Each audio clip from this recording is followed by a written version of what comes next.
মুঠোফোনে প্রেম, এরপর বিভিন্ন জায়গায় দেখা করা। এক পর্যায়ে বিয়ের প্রতিশ্রুতি দিয়ে নিজের বাড়িতেই প্রেমিকাকে রেখেই পালিয়ে গেলেন স্বয়ং প্রেমিক। ঘটনাটি ঘটেছে জয়পুরহাটের কালাইয়ের মাত্রা ইউনিয়নের শিব সমুদ্র গ্রামে। এরপর বিয়ের দাবি নিয়ে প্রেমিকের বাড়িতে টানা ৩ দিন থেকে অনশনে রয়েছেন ১৭ বছর বয়সী সুমাইয়া আক্তার। ১৪ ফেব্রুয়ারি শুক্রবার বিষয়টি নিশ্চিত করেছেন কলেজ ছাত্রী সুমাইয়া আক্তার নিজেই। এদিকে ঘটনার মূল হোতা প্রেমিক আব্দুল মুমিন ঘটনার পর থেকে পলাতক রয়েছেন। পলাতক প্রেমিক আব্দুল মুমিন একজন প্রবাসী।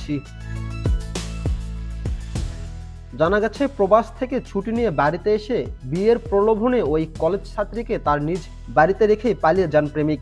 এই ঘটনায় মেয়েটি প্রবাসী আব্দুল মুমিনের বাড়িতে গত ৩ দিন যাবৎ বিয়ের দাবিতে অনশনে রয়েছেন। এমন ঘটনায় এলাকায় চাঞ্চল্যের সৃষ্টি হয়েছে।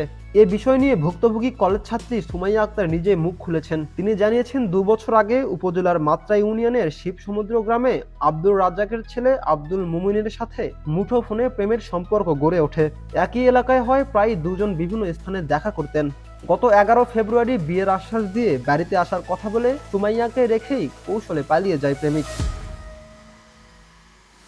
এদিকে প্রেমিক আব্দুল মুমিনের বাবা আব্দুল রাজ্জাক ঘটনার সত্যতা স্বীকার করে বলেন, আমার ছেলে বাসায় আসলে বিষয়টি স্থানীয়ভাবে মীমাংসা করে নেওয়া হবে। অন্যদিকে কলেজ শিক্ষার্থী সুমাইয়া আক্তারের বাবা গান গাইছে একই সুরে। ভুক্তভোগীর বাবা হাশেম আলী কালাই মডেল থানায় একটি সাধারণ ডায়েরি করে জানিয়েছেন, মুমিন বিয়ের আশ্বাসে বাড়িতে নিয়ে আমার মেয়েকে রেখে পালিয়ে গেছে। এমন ঘটনায় মান সম্মান যা যাবার তা তো চলেই গেছে। ছেলে বাড়িতে আসলে আমরা স্থানীয়ভাবে বিষয়টি সমাধান করে বিয়ে দেওয়ার চেষ্টা করব।